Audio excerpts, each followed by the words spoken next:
I think we met like half a year ago or something in one of these calls. Yeah, just having a work call here. But yeah, I think it's good for Leon to get started. Leon, you may start your presentation. Maybe a little intro. Thank you very much. Yeah, I'll do that. Yeah, great to meet you. Great to see you, everyone. Thanks for having me, Lynn. Yeah, my name is Leon. I work as a builder relations guy at Gitcoin. Don't get confused that this presentation is in radical exchange format. It's just because I collaborated on this idea with the people at Radical Exchange Foundation who do research on mechanisms like quadratic funding and voting, and actually brought these ideas to the world. But yeah, so today I'll talk about how soulbound tokens can make Gitcoin grants more pluralistic. As a disclaimer, soulbound is just the meme here. I'm not referring to like a particular technology substrate that this social incentive design that I'll present should run on. So keep that in mind, and I'd appreciate if we don't get like too caught up in technological, like information technological issues here. All right, so just for, I guess most of us here are familiar with quadratic funding, but just a quick recap. Like the idea is, right, that we provide public goods in democratic and self-organizing ecosystems. Pluralism, like bold notion on the ecosystems part, and different ecosystems need different public goods, and this is kind of what this will center around, basically, that we need to acknowledge that different ecosystems have different needs, essentially. So what quadratic funding does by like giving more weight to, give me a second, here, sorry, my slides are slow. Okay. Now, what quadratic funding gives us is basically rewards for cooperation between people in these matching funding programs. And as you can see on the chart on the left-hand side, right, many small donations have like a marginal, like a proportionally higher impact on the match from the fund. So it really rewards cooperation, no matter how big that really is, and at the same time enhances collective intelligence. In Gitcoin's case, like the Ethereum Foundation doesn't know where to put all these funds for public projects in the space, and then the Gitcoin community, the people who make donations and grants, kind of help them decide. And in the end, we have sort of this nice aggregation of the collective intelligence. But let's talk about some dangers that Gitcoin and Gitcoin grants particularly have. So one is an obvious one, like robots and threats, attackers. Fred made this cool video here. I hope this works. Doesn't work. Let me try to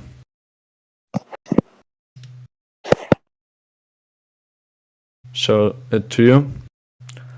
It's just a nice visualization of how like attackers could basically get most of the matching funding in Gitcoin grants. So if you look at it, you'll see like basically a robot and some attacker could donate towards each other in the matching funding program, back and forth,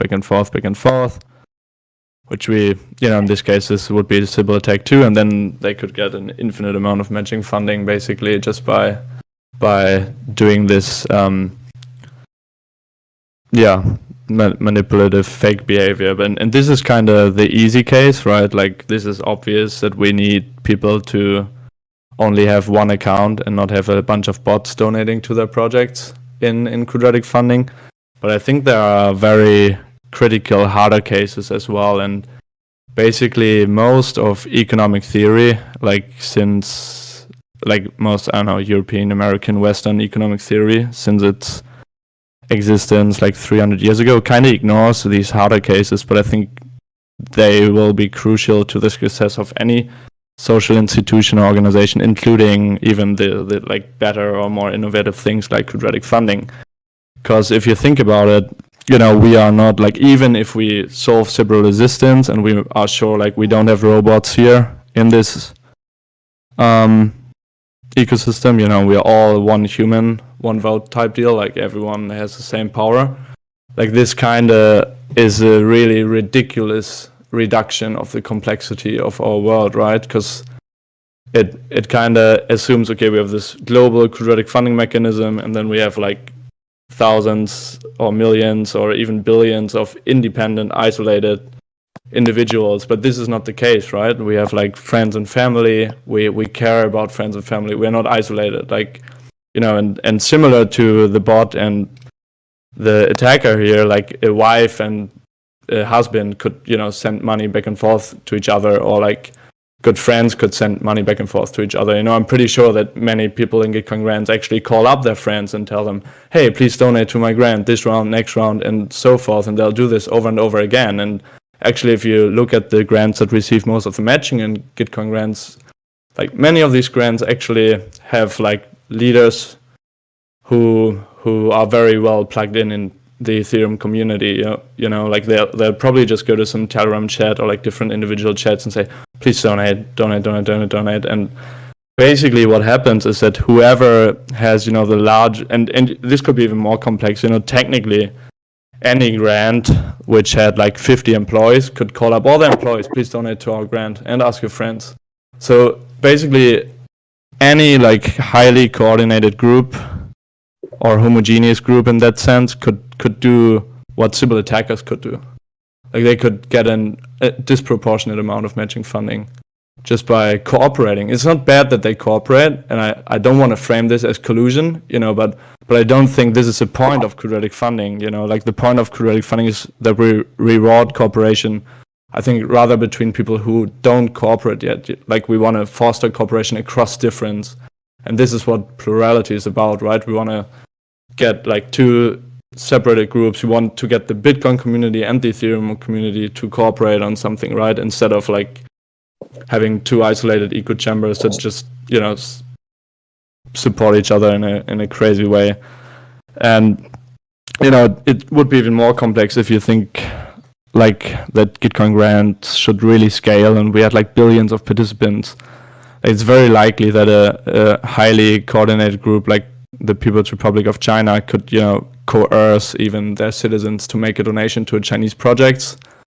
And then you square 1 billion, like 1 billion donations, $1 each, by like square that according to the quadratic funding thing.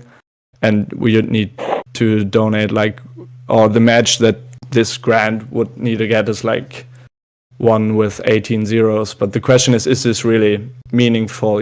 Like if we ran a problem, like a program on global scale, I mean, basically like the largest group of shared interest or which gets forced to do something would get off of matching. And this, as you see, like happens on all kinds of scales, right? Like friends and family could do this, institutions could do it, like geographic communities could do it, and it's problematic. But Gitcoin has some early plurality mechanisms that try to address this. So we have the trust score like already up and running, which is like rather focused on the Sybil resistance piece, like the easier cases where we try to aggregate, your proof of humanity, IDENA, and all these like just proofs that prove you are human, not who you are, just you're human or not. And this way we kind of assess the likelihood of you being an actual human and adjust the matching weight that you get accordingly.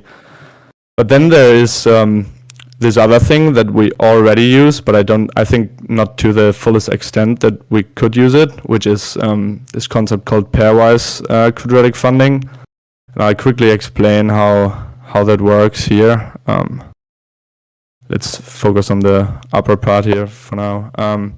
So basically, if this is like an example I used in previous presentation, but imagine like Glenn Weil and I donated both to an IPFS grant on Gitcoin. So what we'll do in the pairwise quadratic funding is take the square root of my donation to IPFS, the square root of Glenn's donation to IPFS, and we'll take this times 2, and this would be the pairwise match that the two of us get. So basically, instead of looking at the square of the sum of the square roots of all the contributions that went to IPFS. We can look at all the pairs that donated to IPFS individually, and this way calculate the pairwise match. And then in the end, if we added up all the pairwise matches, we'll get the same result as with the normal quadratic funding formula.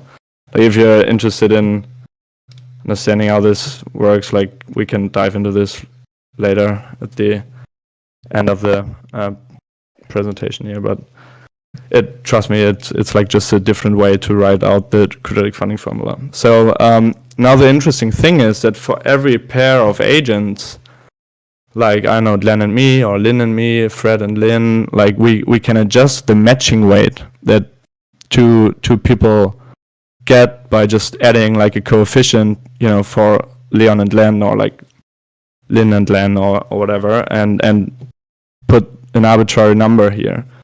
And we can adjust it based on evidence of how much they already cooperate, you know. So imagine you had like two people who live in a romantic relationship for years, you know, like are married and so forth.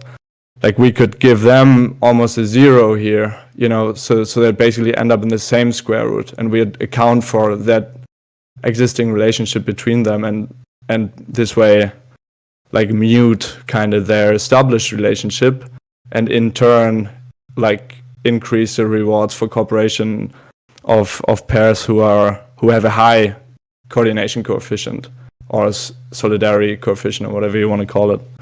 So now the question is, how do we quantify K?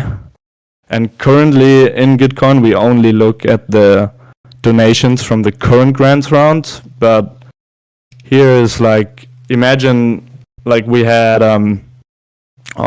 then I try to don't want to publish wrong information about you.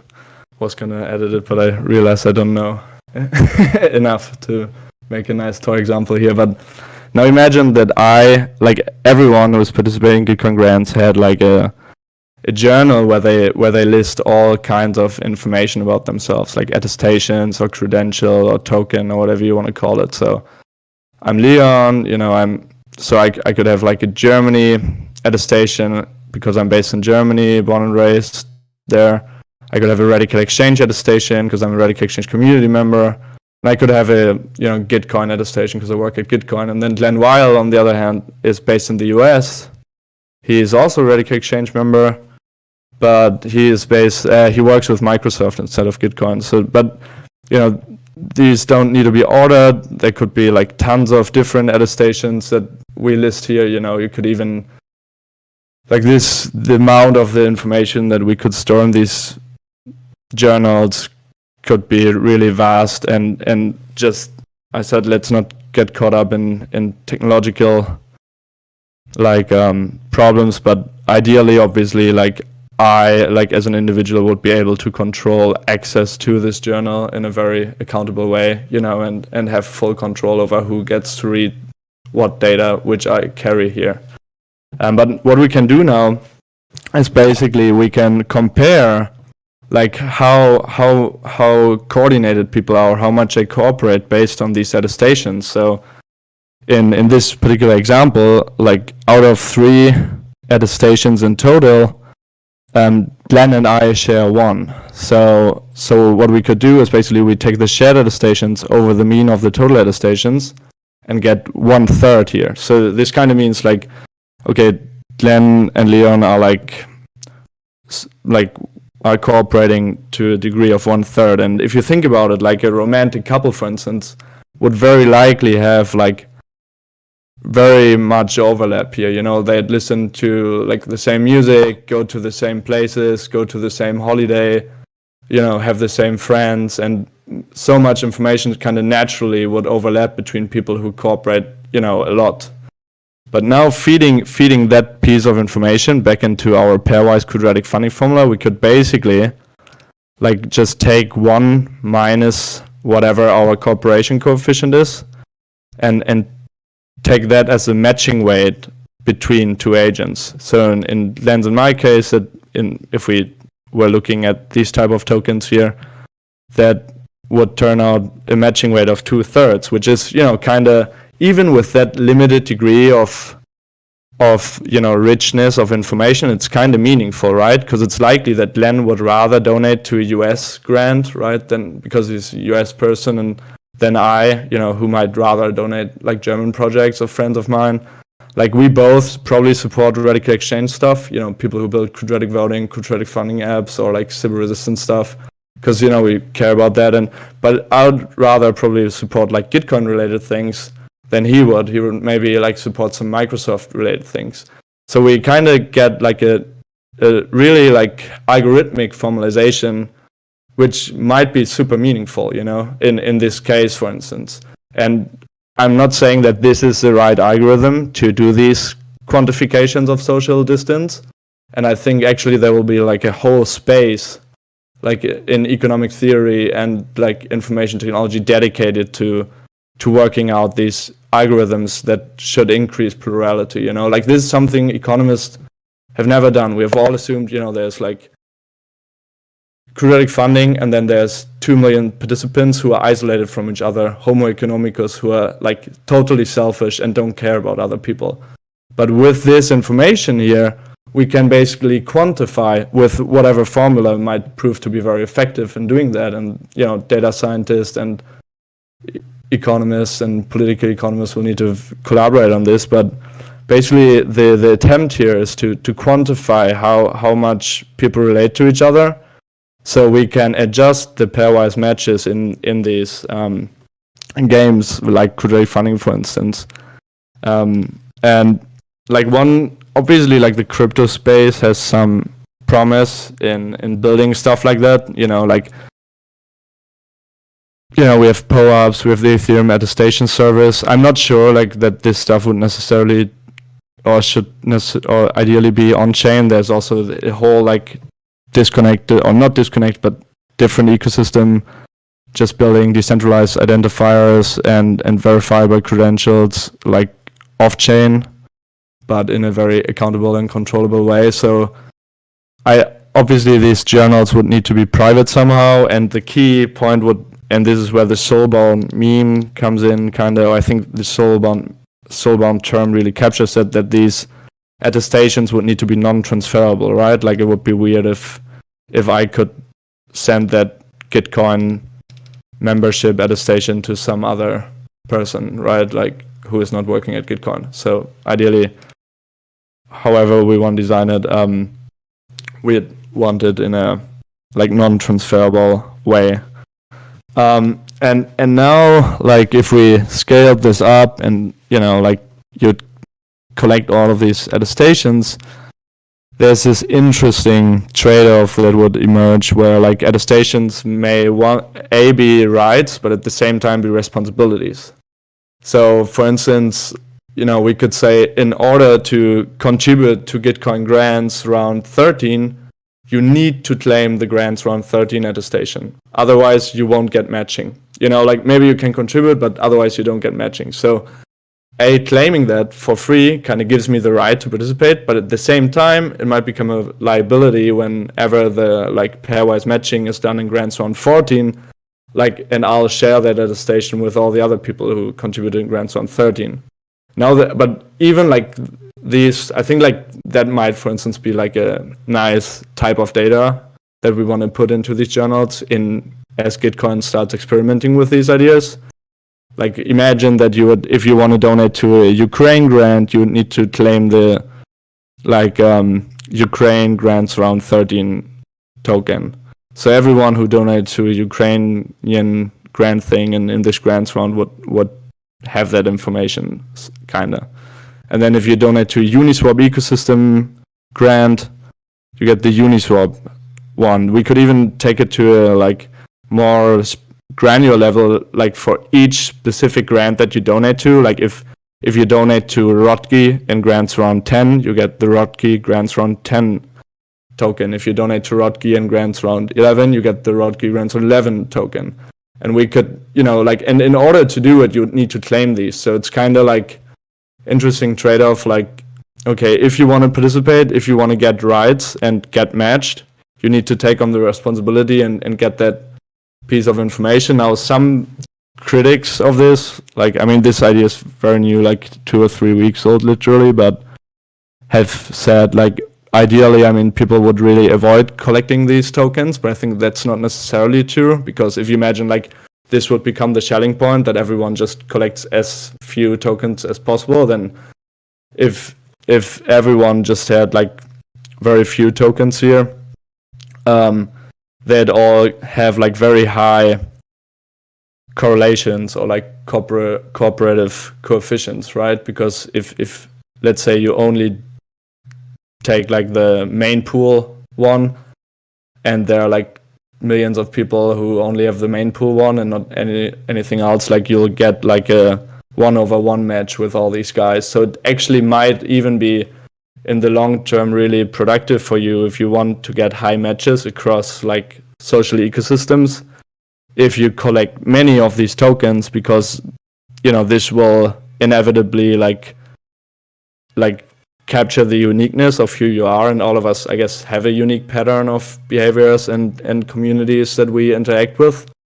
And the higher your coefficient, the higher the likelihood, and the more unique your coefficient, it will likely be like not have so many overlaps with other human beings, unless your partner maybe, or your close friends, or your co-workers. But if you capture the uniqueness of who you are, it will likely be very different from many people, So like there are all these like interesting predictions we could make or guesses, but I think we maybe just need to start experimenting with it and see how it goes. But it's like, just wanted to highlight that, there's this interesting trade-off that if you, for instance, like claim the one in the Ethereum round, on Gitcoin, then you will obviously be sharing that attestation with all the other Ethereum community members. So if you had a general blockchain round, like you also had like, besides the NFT ecosystem, maybe the Bitcoin ecosystem here, the pairwise match for you and the other Ethereum members like will likely be kind of muted, and same goes for the Bitcoin community. But I mean, this is what we want, because then if we had this like blockchain general quadratic funding program, the cool thing would be that the highest matching weight kind of naturally would go to projects that unify both the Bitcoin and the Ethereum community. So we give an incentive to the Ethereum and the Bitcoin community to cooperate in this very peer-to-peer algorithmic gradual way. It's not binary, like the matching weight is not like 1 or 0, but it's like something in between that, and we really gradually incentivize cooperation across difference and mute the established connection and cooperation. And if we scale this, we could, like, just the identity infrastructure of it, not just Gitcoin grants, but all kinds of institutions, even, like nations or like cities or universities or, companies could assess the context of, in terms of our relationships and our uniqueness in that community, comparing us to the other members, and this way distribute very like granular rights and responsibilities in collective decisions, but also in terms of access to assets. Okay, obviously the matching fund is an asset as well, but you could even think about, decreasing the tax rate for people in the community who are very well connected in the community, and have like contributed to the community a lot, and increase the tax rate for somebody who is, from a very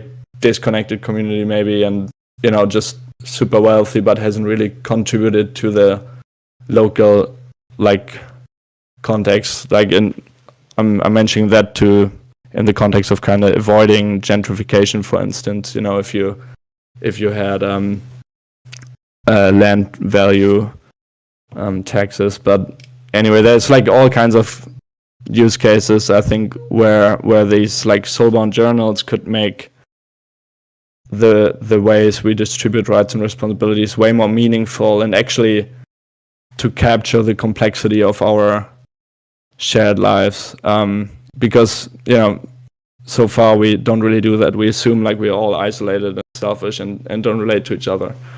One note I want to make is that, as you see, there won't be like one size fits all algorithm of this kind, right? Like, for instance, let's say you had a quadratic funding platform for music, then we'd probably want to put higher weight on attestations about what music you listened to in the past, or like what kind of concerts you went to in the past, as opposed to in Gitcoin grants, it's probably super relevant, like who do you follow on GitHub and what GitHub projects did you contribute to.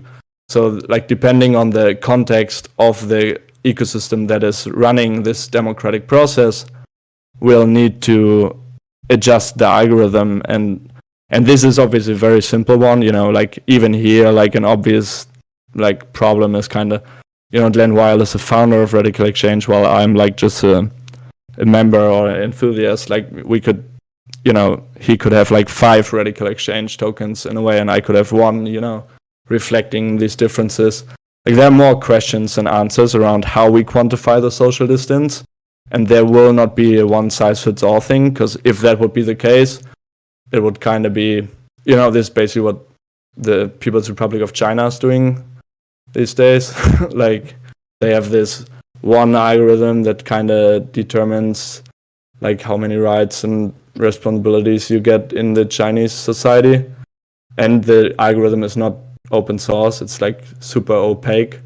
So no matter like what the algorithm is, I think it should be open source and transparent to the community that it affects. And on the other hand, it should be ideally democratically determined, right? Like in Gitcoin DAO, like we could have democratic processes around how we want the algorithm for Gitcoin grants, to look like.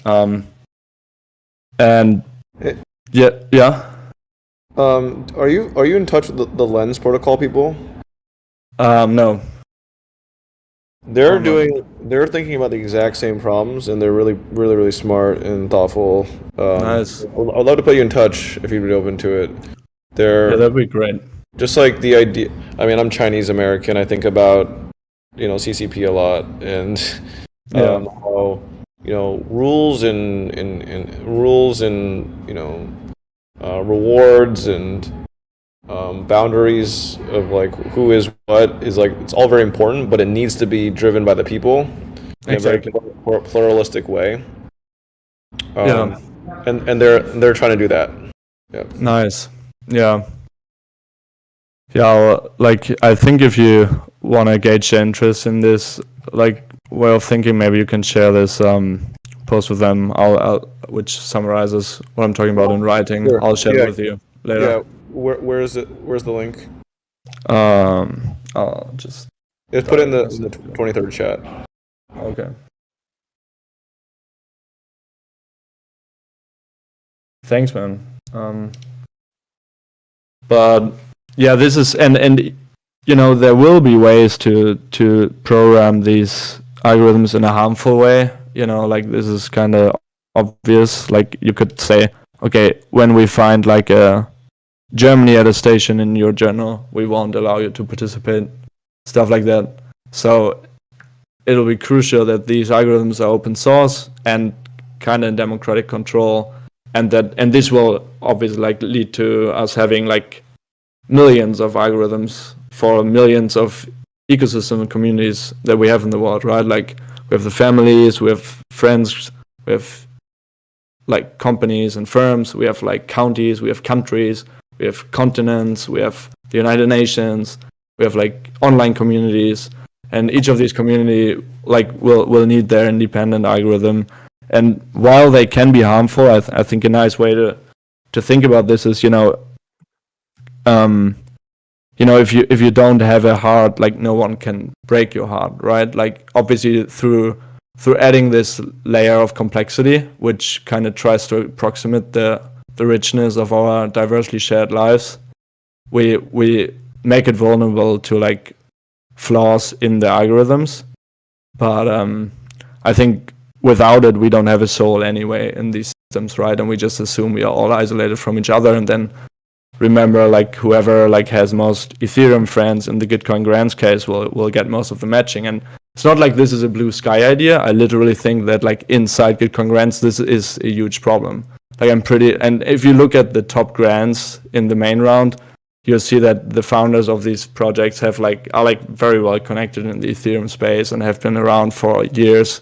But is this really the type of project that we want to support? I think we want to support stuff that just unifies, where people across different niches from the Ethereum community kind of cooperate and decide let's support this project. And this is really the heart of plurality or social plurality. The definition that Len Weil put out is that it's a social philosophy that recognizes and fosters the flourishing of and cooperation between diversity of social cultural groups and systems. And if you think this through, I think that type of mechanism might really, it intrinsically kind of fosters cooperation between diverse groups, right? And makes them innovate and build new stuff that benefits both sides of the spectrum kind of. And I think this way the trend, if we scale this stuff, the 21st century might really pivot towards a world where which almost looks like a rainforest, and we have all these wonderful diverse ecosystems and groups, and yeah, it's pretty much the opposite right now, right? Where Facebook shows both groups the content that really just this group which provokes that particular group, and we could have social media which bubbles content to the top that unifies both groups. So we try to see what content unifies people across the difference using some algorithms like that. And Facebook obviously had the data to do stuff like that already, but it's really about making people cooperate across their differences. And one of the early examples of this in action, actually at nation state scale, is Taiwan, where they basically have, for instance, social discussion forums for political discussions up and running that run on top of plurality algorithms like that. And Polis, right? Exactly. Yeah, Polis is basically plurality algorithm for public discussions. And just so you get an idea, Taiwan is a nation with 22 million inhabitants, and they had lost less than 1,000 souls due to COVID, because they through Polis and other kind of plurality technologies that they apply, really identify just mask wearing as the unifying policy that everyone is kind of down with. They had no lockdowns, no vaccine issues, anti-vax stuff, but just started in January 2020 wearing masks because they kind of identified that as a unifying policy that people are down to comply with, and lost less than 1,000 souls in COVID-19 pandemic, which is really one of the early large-scale fruits of digital plurality. And it's funny, actually, in traditional Chinese, digital and plurality means the same. It's the same term, which is kind of interesting. This is just a side note. But yeah, what are some next steps? So I think we should experiment more with pairwise quadratic funding algorithms and Gitcoin grants. We could start by just modeling it with the data we have. We have all kinds of data that we could feed into these models. You need to register with GitHub, and many people have Twitter verification. We have the past grants contributions. We have other information, but if we want to apply it, I think we should go away where people need to actively claim these. As I described earlier, if you want to get matching on your donation and grants 114 in the Uniswap ecosystem round, you need to claim the Uniswap ecosystem round NFT type deal, or token or credential or whatever technology substrate we want to use for it. And this will be the second question, actually, how we standardize these journals, how do we build them, on what technology substrate, how in a scalable and privacy preserving way. And then we need to help ecosystems, including the Gitcoin grants ecosystems, but all kinds of ecosystems in Web3, all the DAOs could use this for decision making. all the, you know, like, Something interesting. yeah. Something interesting that comes to mind here too is like, I mean, one of the problems that you said was like this whole collection model, right? Like, I mean, it might be nice to have people are incentivized by the idea of like collecting co-ops and presenting what it is that they contribute to. But at the same time, it might be interesting to only see that as a mechanical component.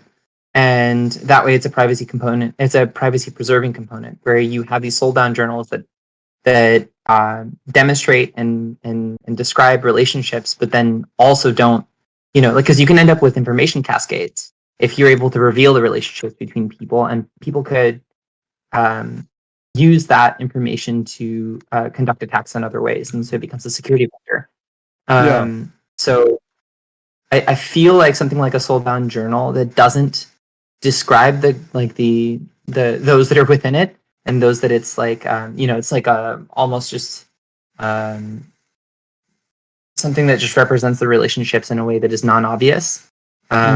Seems like a really important component of it too, because like as nice as it is to demonstrate or to like indicate things, my sense is that privacy is only going to be important to people if it's a default, because those of us who know that privacy is important advocate for it. And generally speaking, people don't understand the value until it impacts them in a really negative way, and information asymmetry has been and an information cascade or something along those lines is used as an attack vector. So yeah, the thing that you pointed out earlier in the meeting that I thought was really, or in the presentation as well, about describing like a mathematical model for weighing relationships between people as well. Again, another thing would have to be private, right?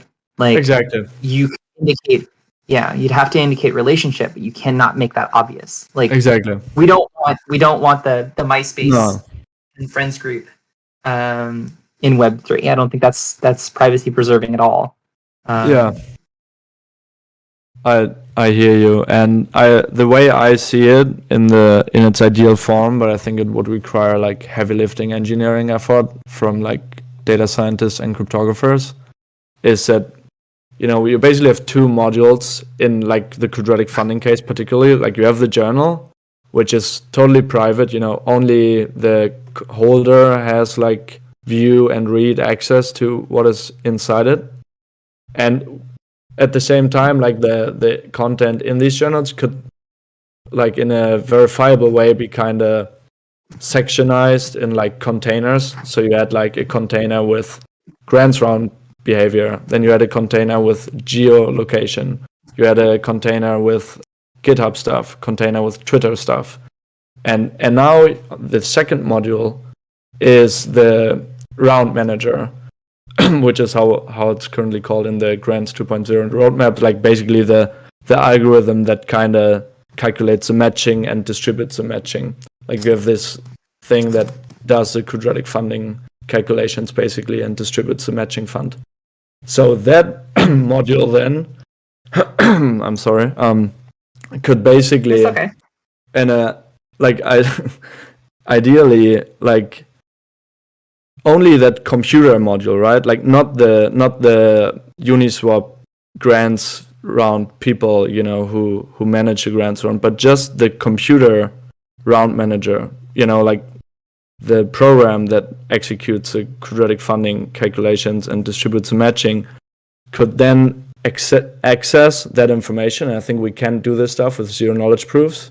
You know, if Uniswap, for instance, if Uniswap wants to know like what the token pairs are that you've traded in the past, you know, you could have one container with all the Uniswap activity that you had in the past, if you want to add that to your thing. So then, and then they could say, if you want matching in the Uniswap ecosystem, you need to give us access to that container. But not us as people, just us as a like quadratic funding computer, right? So you need to do that, and you need to give us access to your past Gitcoin grants behavior and maybe to your Twitter stuff. So, but basically, the calculations all happen in a black box, while the algorithms that run this black box should be open source, and public blockchains obviously can help us make sure that they'll be executed correctly, like executed as programmed. So I think actually we can do all of this, what you described, Pan, in a like privacy preserving way, right? If we just had private journals, like private execution of the quadratic funding or the particular plurality algorithm, and then just have them talk to each other in a zero knowledge black box, basically, that humans can't read, but just the computers read. Yeah, it makes perfect sense to me. I would think that that's something we would have. It's intriguing though. Like I think I'm gonna go over my understanding of a lot of what it is that you talked about in the presentation, because I think it's worth like recapping it and maybe reformulating it sometimes. But like what you're essentially talking about is the potential to be able to exploit public funding systems to disproportionately advantage certain parties, specifically through the use of like the quadratic funding mechanism.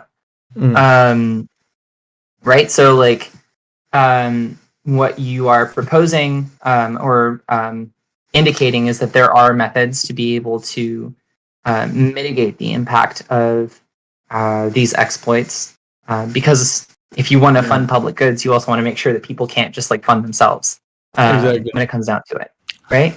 But I don't or think that their like community could go ahead. I agree, but just one term, I think we shouldn't frame it as an exploit. If like I donated to my sister's grant or whatever, I don't think it's like a malicious attempt to do stuff. But I think we just need to capture the groups that exist and kind of mute their behavior, and increase rewards across differences.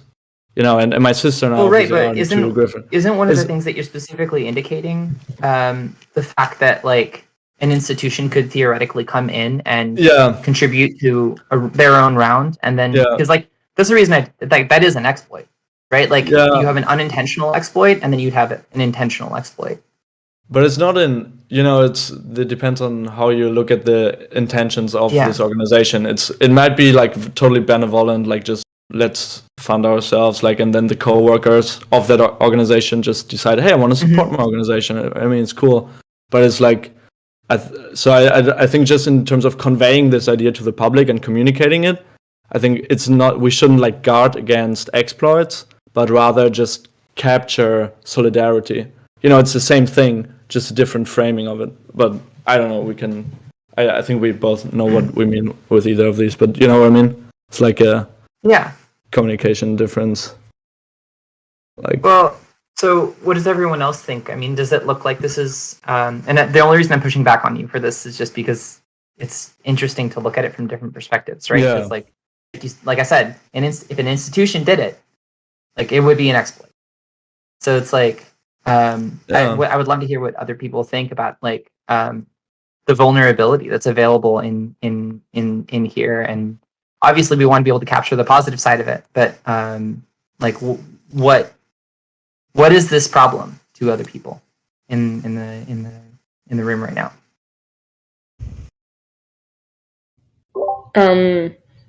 I also had like similar thoughts. Like when I first came across Gitcoin grants, like I jumped to Web3 like right around the same time as Gitcoin grants like were running for December. So like for me to see it from the outside, it was like very much my first one was quadratic funding, like so cool, like I love this.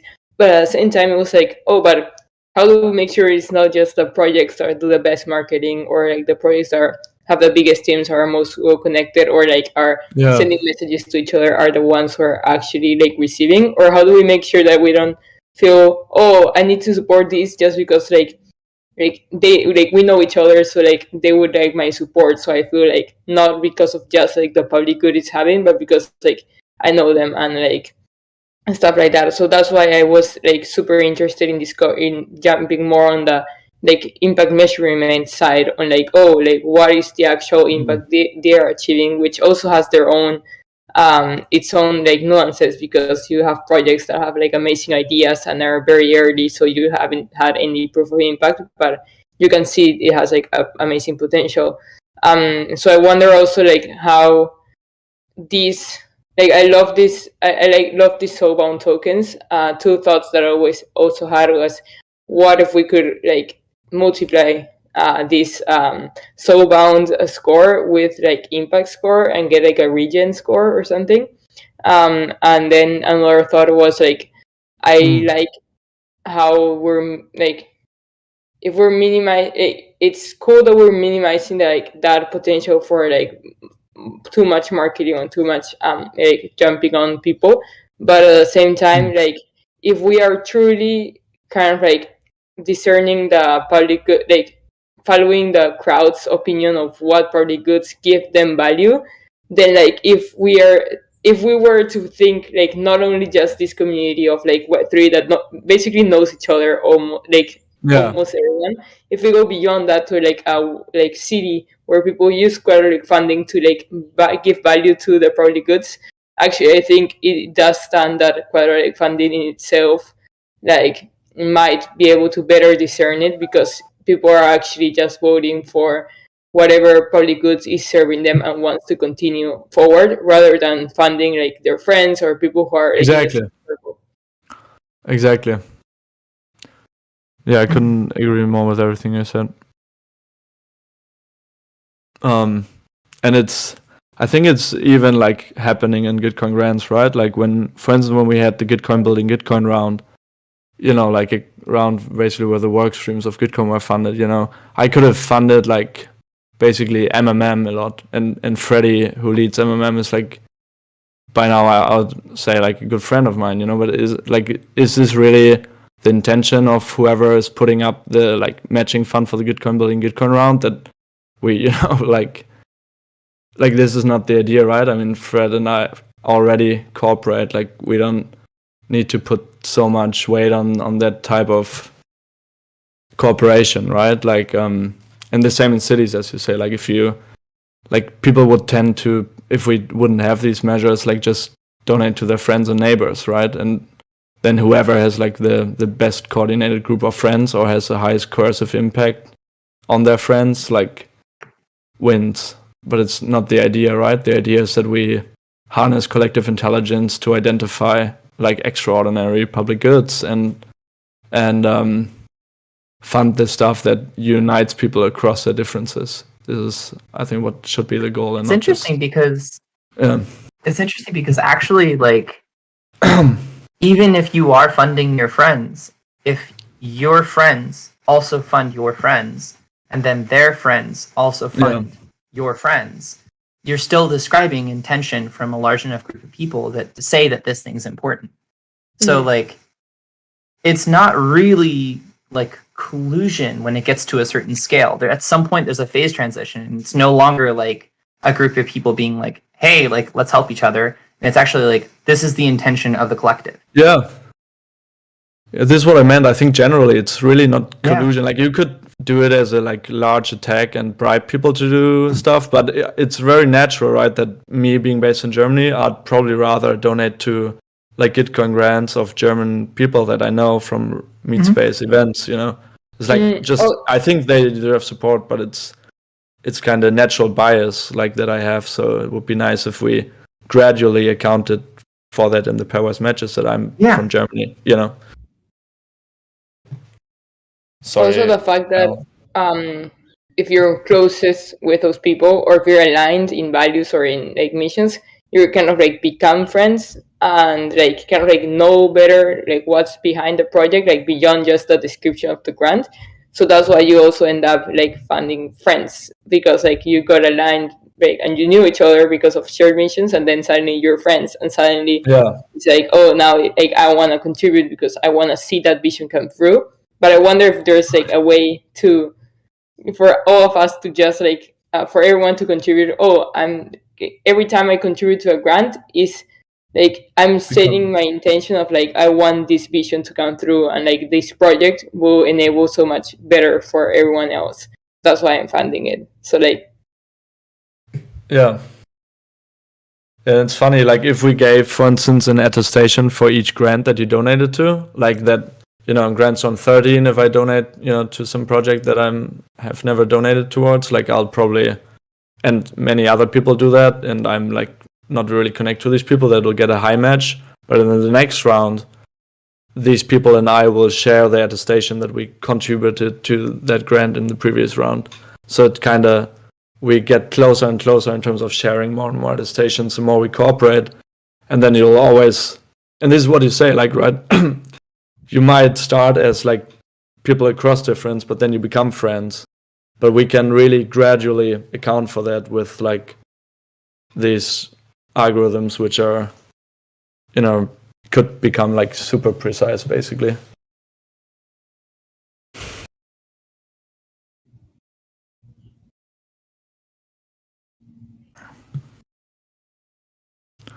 Yeah.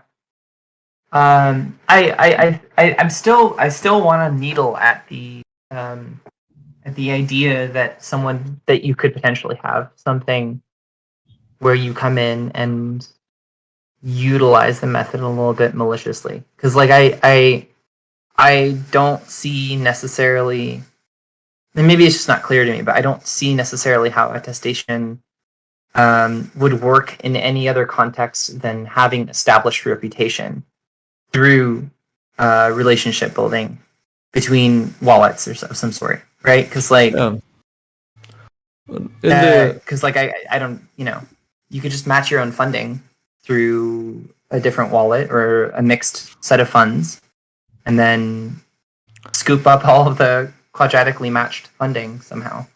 Yeah.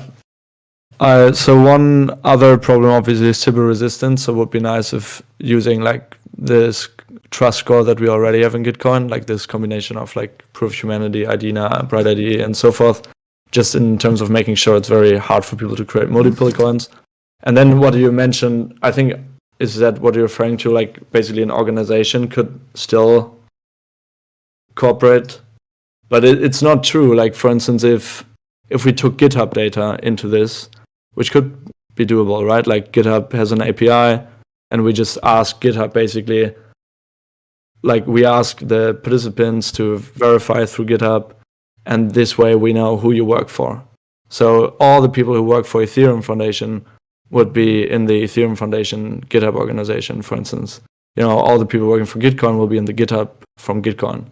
So this way we can just capture that, for instance. Or like you take LinkedIn memberships, or you could take all sorts of like data that represents which organization you work for. And if then Ethereum Foundation said, hey, or the boss of the Ethereum Foundation says like, hey, I really want everyone to support this grant, like this is really important, like the algorithm would kind of account for the fact that the employees of Ethereum Foundation share that employer, But this but like, what's to stop like, what's to stop someone like, I don't know, a shadow fund from like shadow part of the internet deciding to come in and say, hey, I'm going to make a deal with you, X organization. We're going to contribute this much to you, and then you're going to cut part of your funding back to us somehow. What stops that? Yeah, sure. So this is like an additional problem, I think, of bribery, right? Like where you actively bribe someone to do this stuff. And technically the algorithm, if you were storing a lot of data, we could even have like data about who you chat with. So we would at least capture, okay, these people have been in touch and talked to each other. And then very likely the people who work together in the shadow fund will be captured as like close to each other, right? They talk every day, and they like, so we can, this way we can capture it, but there's like measures, I think, which like one thing that Gitcoin is also not doing at this point, but I think we should definitely move to a model like Clear Fund where people cannot prove that they donated to a particular project unless they maybe take a video of how they're donating. But currently in Gitcoin, you could really see, who donated to what project. So this way we could make it very hard for the shadow fund to prove to that other organization that they've donated, and stuff like that. I think can make like bribery more tricky. But I agree. Like it won't, like it will be like a continuous iteration problem in terms of improving the algorithm to capture like the full richness of our like interactions and like social interactions, which is like unsolvable. Literally, like all the governance problems are like never going to be solved perfectly, but I think we can like keep iterating on algorithms and on the data availability to these algorithms to really capture plurality, like capture what social groups are out there and how they relate to each other. Interesting. I unfortunately have to run, but I really want to thank you for having run today's meeting. Thank you. Did a great job. Very interesting, thought-provoking discussion to think about, like some of the problems that exist in funding, which I don't think, optimism doesn't necessarily always present. Yeah. Okay. Thank you very much. Have a good one. But yeah, I'd be happy to stick. Yeah, we're on time, I think. So I'd be happy to stick around a little longer. I don't know if anyone has questions, and I'd encourage you to, in any case, like check out the posts on the governance forum around this issue and like share ideas, share like thoughts. I don't know who brought it up, but like Lens protocol, who could help us implement stuff like that. And yeah, this is like a new paradigm in social theory, kind of, which will require big collaborative effort. So please reach out to me if you want to. I have a super quick question or like thought, I guess. Like, in your presentation, you kind of frame it as like it's only a negative if two people share same attestations. Like maybe you're from Germany and like another person is from Germany. Like that's a negative when you get to fund a certain product or thing. Like could it also be used as a positive? Like if you're from Germany and I am from like another country, you're like if you're paired with someone else from Germany, that's a like a net positive for your like your signal or like your voice. Yeah, it kind of is that way whenever you have difference, right? Like when like we had a European Union Quadratic Funding program and like a French person and me, a German person, would donate to the same project, it's like a benefit that I'm German and that person's French, because then we cooperate across difference, which this like even this simplistic algorithm would capture in a way, right? Because like if we had like different attestations, our cooperative multiplier or like solidarity multiplier will be way lower, so our matching rate will be higher. So it is always a benefit to have an attestation whenever it's different from who you're matched with in a way. But it's like kind of discounts your match whenever you share these attestations with the other person. Yeah, or like this another is like example, the whole idea. Yeah. Another example. Let's say I live in Berlin. Would it always be a net negative for me to have that Berlin attestation? Like, would it be better if I didn't have it? Because then when I'm paired up with a person from Berlin that has that attestation, we're gonna get a higher matching, right? Like lower so. Matching. But if I don't have the Berlin attestation, yeah, then you have a higher matching. Yeah, then I have a higher. So, so if I live in Berlin, maybe I don't want the Berlin attestation. But maybe you need it to participate in local elections in Berlin. Like, or to live in Berlin, to register in Berlin, you need the Berlin thing. So it like, and this then gives you the right to live in Berlin and to vote in Berlin in the first place. You know what I mean? So it's like this weird. There are so many weird trade-offs where it's like it gives you the access to participate in Gitcoin grants if you claim it, But in the next grants round, it will might be disadvantaged, but also might be an advantage if it captures that you're a Uniswap ecosystem round guy and that is a ENS guy, and then they cooperated. Then it's a benefit, but it's like a very complex trade-off. But this is how complex our world is, and it's so ridiculous how economists like just assume we are all isolated and selfish, and it's such a childish assumption that drove like research and development economics for the past 300 years. Right. And Gitcoin grants until today, kind of. But let's hope we can change that. For sure. Yeah, super cool. Okay, man.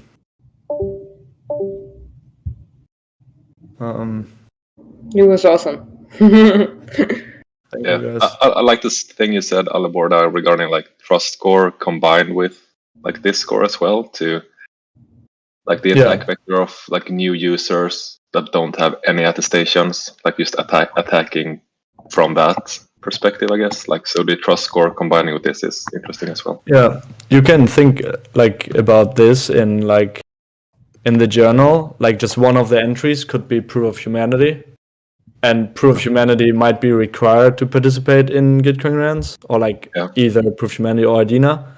But then we could even consider that as a like data point in the plurality algorithm too.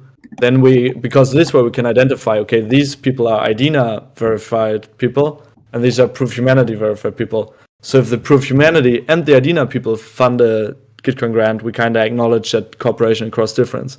So like the binary proof of person or token might also be a signal for plurality. Like if this is like people who are only verified through Ethereum and other people are verified through IDINA, like it is obviously different, and the IDINA community shares interest in proof humanity community too. But like it could be required, and that's like a great point. Border like to still obviously have like these trust bonus type allocations, and we could even weigh like the trust bonus into the matching weight. Mm-hmm. I'm super interested in like the areas of both the individual impact each organization has, but also their like positive externalities of like on other organizations. So proof of humanity, you can count it as like they have I think 15,000 people in it, and then but also they have like their whole entire impact theory is like they have this civil proof of humans that allows for one human, one vote, and like other use not only that like their individual output.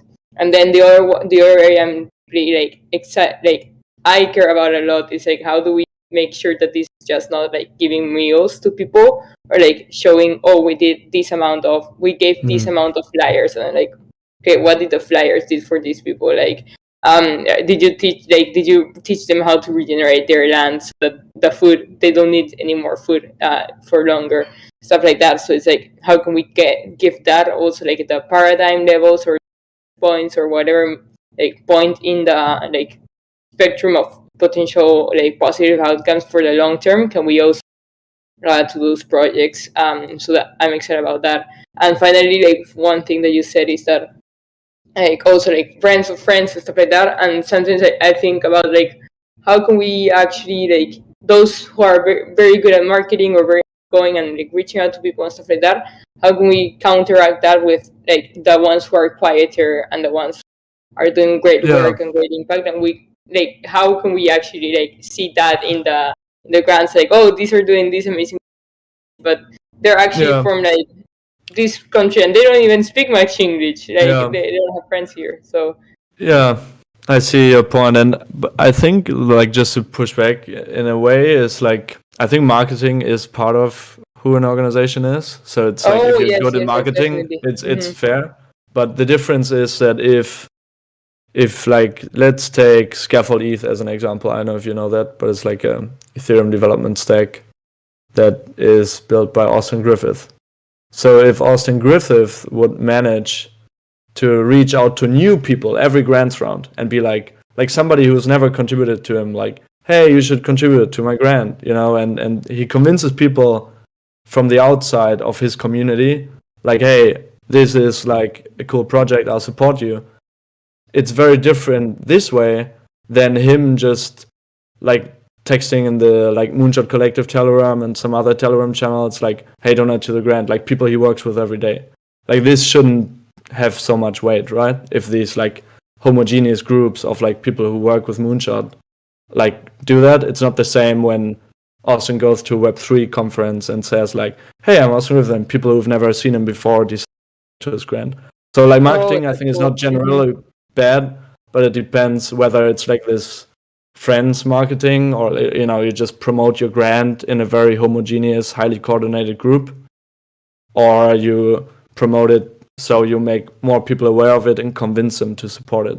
This is, I think, actually meaningful. Like, you know, like this is what kind of democracy is about, that we discuss ideas and convince people to support ideas that we believe are important. You know, that if an anti-vaxxer convinces a person that's vaccinated that, I don't know, like maybe like the vax, we don't need the vax, maybe if we all wear masks, and then they kind of agree out of nowhere, both agree that like maybe the mask is a solution, like that'd be interesting, right? But if an anti-vaxxer convinces an anti-vaxxer to pay for an anti-vax campaign, this is like okay, or like the other way around. So like with people who are vaccinated, but when they convince each other to like cooperate, this is cool, right? When they talk to each other across their difference, anti-vaxxer camp, vax camp, and they convince each other to do something else or like to do something at all together. This is, I think, really valuable. Kind of these plurality algorithms would allow us to algorithmically, without much top-down like surveillance, as in FTD these days. Like, we wouldn't need surveillance at all to capture these like interesting ideas that unify people, you know. Cool. This is awesome. Yeah. I also know that you're like more excited about, in terms of like the impact, you're more excited about like a universal way to measure it rather than kind of like effective altruism way. So I'll also be exploring that. Yeah, I mean, effective altruism is like totally different, right? Because the effective altruists basically say, let's have some economist decide what public good we need to fund. Like, I think this is kind of the zeitgeist in the effective altruism community. You know, let's take the smart individuals in society, the smart white men, and have them decide which public goods are important.